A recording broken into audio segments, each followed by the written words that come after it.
ఏర్పాటు చేయాలని ఆలోచన చేసి మా మంత్రివర్గ సహచరులతో ఉప ముఖ్యమంత్రి వర్యులు బట్టి విక్రమార్క గారితో మాట్లాడి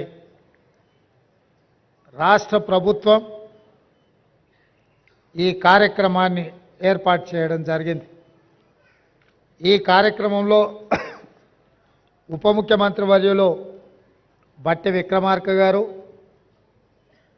R&B అండ్ సినిమాటోగ్రఫీ మంత్రివర్యులు కోమటిరెడ్డి వెంకటరెడ్డి గారు, రెవెన్యూ శాఖ మంత్రివర్యులు పొంగులేటి శ్రీనివాసరెడ్డి గారు, సభాధ్యక్షులు జూపల్లి కృష్ణారావు గారు ఈ కార్యక్రమంలో ముఖ్య అతిథులుగా పాల్గొని పద్మ విభూషణ్ అవార్డు గ్రహీతలు తెలుగు ప్రజలు తెలుగు మాట్లాడే భాషా ప్రాంతాలలోనే కాదు,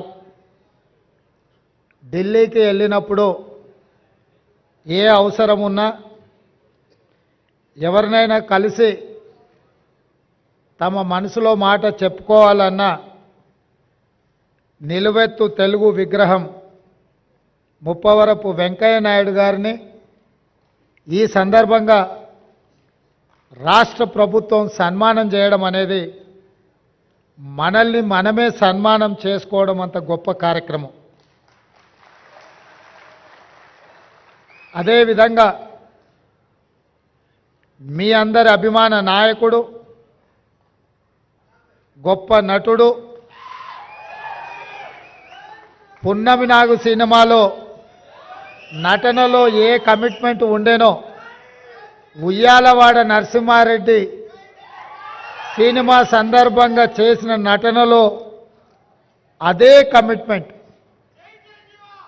అంటే వారికి సినీ రంగంలో తొలినాళ్లలో అవకాశం వచ్చినప్పుడు ఈ అవకాశాన్ని జారవిడ్చుకోకూడదు, ఈ అవకాశం ద్వారా పైకి వెదగాలని, ఇండస్ట్రీలో నిలదొక్కుకోవాలని ఏ కన్విక్షన్తో కమిట్మెంట్తో వారు తన వృత్తిని చాలా గౌరవప్రదంగా కొనసాగించారో 46 సంవత్సరాల తర్వాత కూడా నటనలో వారి తపన ఈ రోజుకు అదే స్థాయిలో కనిపిస్తుంది। వారే మిత్రుడు చిరంజీవి గారు। నేను చాలామంది నటులు నాకు చాలామంది తెలుసు, ఎందుకంటే చాలా సంవత్సరాల నుంచి ఈ ప్రాంతంలోనే ఉండడం వల్ల 2 సినిమాలు 3 సినిమాలు హిట్ కాగానే ఇంకా వాళ్ళంత గొప్ప నటులు లేరని, వాళ్ళకి ఎవరు పోటీకి రారని భావిస్తుంటారు। కానీ 150 పైచిలకు సినిమాలలో గొప్పగా రాణించి జాతీయ స్థాయిలో అంతర్జాతీయ స్థాయిలో గుర్తింపు పొందిన చిరంజీవి గారిలో ఈ రోజుకు ఆ కమిట్మెంట్ ఉంది। ఆ కమిట్మెంటే వారిని ఇంత గొప్పగా రాణించే అవకాశం కల్పించింది। అలాంటి వారిని మా రాష్ట్ర ప్రభుత్వం సన్మానం చేయడం అనేది మా బాధ్యతగా మేము భావిస్తున్నాం। అదేవిధంగా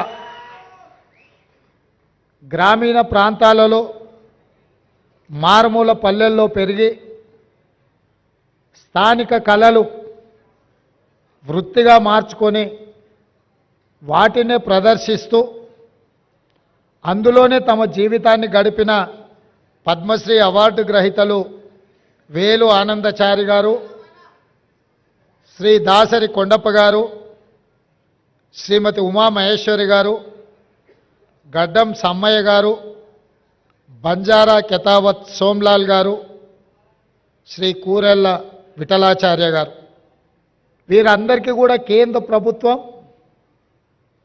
పెద్దలు వెంకయ్య నాయుడు గారు చెప్పినట్టు మట్టిలో మాణిక్యాలను గుర్తించి వెలికితీసి సానబట్టి వాళ్ళు రాణిస్తే ఈరోజు కేంద్ర ప్రభుత్వం వాళ్ళని గుర్తించి పద్మశ్రీ అవార్డులు ఇచ్చింది। మన వాళ్ళను, మనలో ఒకరిని కేంద్ర ప్రభుత్వం గుర్తించి పద్మశ్రీ అవార్డులు ఇచ్చినప్పుడు మీ అందరి సమక్షంలో వాళ్ళని సన్మానం చేయడం రాష్ట్ర ప్రభుత్వం బాధ్యతగా భావించి ఈరోజు ఈ కార్యక్రమాన్ని ఏర్పాటు చేయడం జరిగింది. మిత్రులారా, ఈ కార్యక్రమం రాజకీయాలకు అతీతమైన కార్యక్రమం. ఈ కార్యక్రమం ఒక మంచి సాంప్రదాయాన్ని నెలకొల్పడానికి మా ప్రభుత్వం చేస్తున్న ప్రయత్నం. తెలుగువాడు ఎక్కడున్నా మనవాడే, ఏ ప్రాంతంలో ఉన్నా మనవాడే. ఈ దేశంలో హిందీ భాష తర్వాత అత్యధికంగా మాట్లాడుకునే భాష తెలుగు భాష. దేశంలో రెండవ భాష అత్యధికంగా మాట్లాడుకునే భాష తెలుగు భాష.